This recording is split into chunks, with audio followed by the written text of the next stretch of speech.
অর্ধনগ্ন ছবি এবং ভিডিও দেখিয়ে এক গৃহবধূকে প্রতিনিয়ত ব্ল্যাকমেল করার অভিযোগ উঠল এক গাড়ি চালকের বিরুদ্ধে। অভিযুক্তের নাম অরুণ সরকার, বাড়ি মেলাঘরের তৈবান্দাল এলাকার পরম ভক্তপাড়ায়।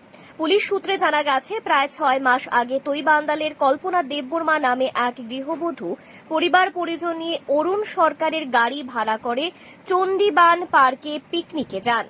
সেখানে স্নানের সময় গোপনে অরুণ সরকার তার অশ্লীল ভিডিও ধারণ করে। পরবর্তীতে ওই ভিডিও গৃহবধূর মোবাইলে পাঠিয়ে প্রথমে টাকা দাবি করে এবং পরবর্তীতে যৌন চাহিদা পূরণের জন্য চাপ সৃষ্টি করে। অভিযোগ, গৃহবধূর স্বামী বর্তমানে বহিরাজ্যে থাকায় সুযোগ নিয়ে অভিযুক্ত অরুণ সরকার রাতের বেলা তার বাড়িতে গিয়ে বারবার শ্লীলতাহানির চেষ্টা চালায়।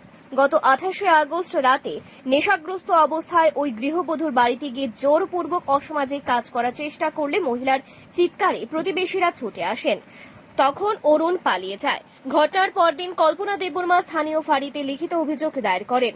পুলিশ প্রথমে তাকে গ্রেফতার করলেও পরে জামিনে ছেড়ে দেওয়া হয়। তারপর ওই গৃহবধূ তার 2 সন্তানকে নিয়ে মেলাঘর থানায় এসে আবারও লিখিত অভিযোগ দায়ের করেন। অরুণ সরকার, আমরা একটা পিকনিকের মধ্যে গেছিলাম, একটা ড্রাইভার আসলো, এর মধ্যে আমরা পিকনিক করে সেটা খাওয়া দাওয়া করে সেটা আমরা স্নান করতাম গেছি। গোপনে আমার ছবি ভিডিও বানিয়ে সেটা আমার ব্ল্যাকমেল করতেছে। আর বাড়ির মধ্যে হের কথা না শুনে আমরা মারধর করতে আইয়া এরপরে দিয়া হের কথা জুড়ে নেই, বাইরে ফিরে না নামলে আমার মায়া ফুলো ফুইরা মারে নেব। এরপরে দিয়া আমারও দমকায় হেতের কথা মতন চলতো, বাড়ি যায় আমারও জবরদস্তি করতো। এরপরে আমি যেন বারে কষে আমি থানার যাবো, থানার গেলে আর কেউ জানাইলে আমার সবাই মাইরা নেব বাড়ির মধ্যে আইয়া ছাড়া।